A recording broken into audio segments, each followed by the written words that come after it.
A self-proclaimed lesbian anorexic self-harmer left a comment on our YouTube webpage that she doubts from all she's ever heard in church that God could ever want anything to do with her. She says she feels she's failed too much, too often, to, quote, ever be okay in God's eyes again. And she's not attacking, she's not angry. She just somehow stumbled onto a video piece that gave her enough pause about the God she thought had rejected her to throw the thought out there into the night air. And she represents millions who doubt, who wonder, who stand outside, who resent that there is an inside by the looks of who appears to be welcomed in, who once maybe thought there was a God but have had to stuff the thought away based on the caricature they've been taught. They come in all forms.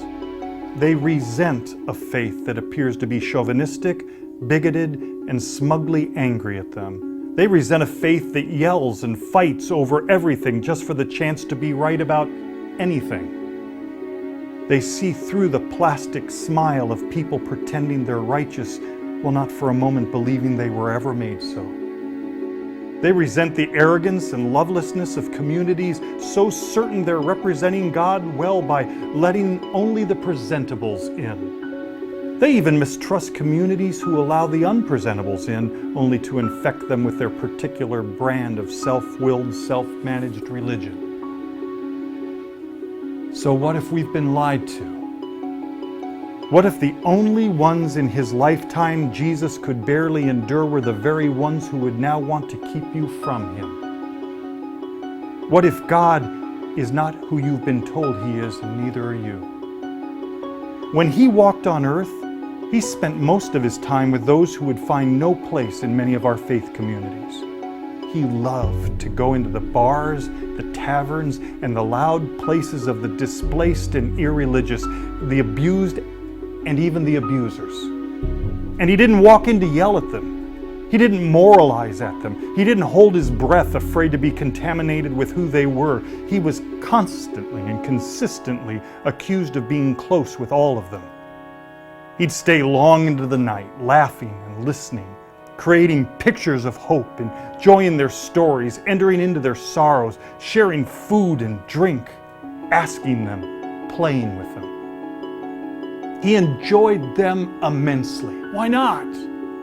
He uniquely in great joy made each one. Imagine the God of the universe now drinking from the same cup with the ones he formed from before the world began. And now, gently, he looks into their tired, frightened, shame-filled eyes, loving them in all the mess that has happened by living on this poison ball. And there's very little talk about behavior. But before this evening was over, this almost always happened.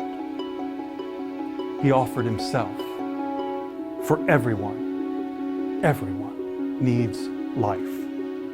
The earliest churches were almost exclusively filled with such as these. Jesus knows that self-harming anorexic girl, and he really likes her a lot. He loves her with all of his heart, and he provided on a cross a way to bring her home, not to religion, not to appearances, not even to fixing her behavior, but to him. He might tell her, I know. From before the world began, I've known, and I'm not ashamed. I'm not angry, and I will stay with you in the dirt while your accusers walk away one by one.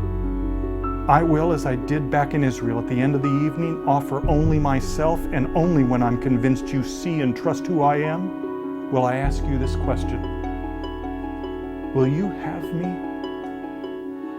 And if I see in your eyes that you will, then I will say, no longer do you have to be named by that which you do not want to be. I give you a new name. From that moment on, new life, not religious coercion, will direct her on a path that God has formed from before the world began. Her trust of his character, of his love, of his ability, will protect her, free her, and release her.